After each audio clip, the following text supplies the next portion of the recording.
கர்த்தருடைய பிள்ளையே, மிகுந்த என்ற வார்த்தையுள்ள வசனங்களை அறிக்கையிடுவோமாக. போதும் என்கிற மனதுடனே கூடிய தேவ பக்தியே மிகுந்த ஆதாயம். 1 தீமோத்தேயு 6:6.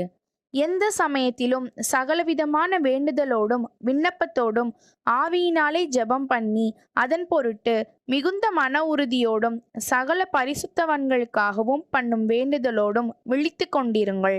எபேசியர் 6:18.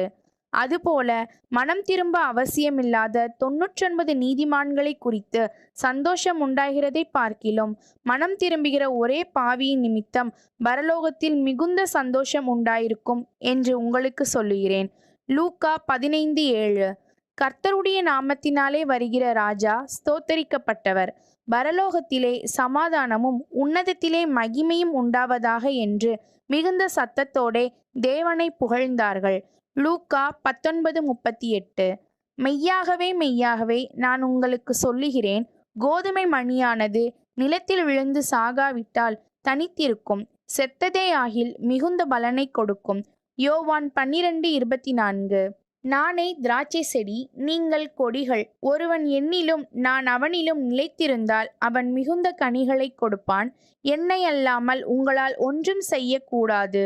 யோவான் 15:5.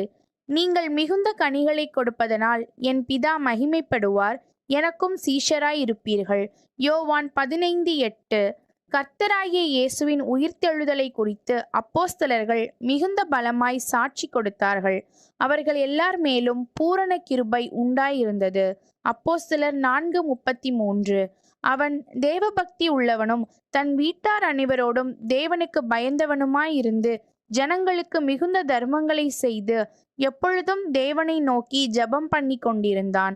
அப்போஸ்தலர் 10:2. ஆகையால் மிகுந்த பலனுக்கேதுவான உங்கள் தைரியத்தை விட்டுவிடாதிருங்கள். எபிரேயர் 10:35.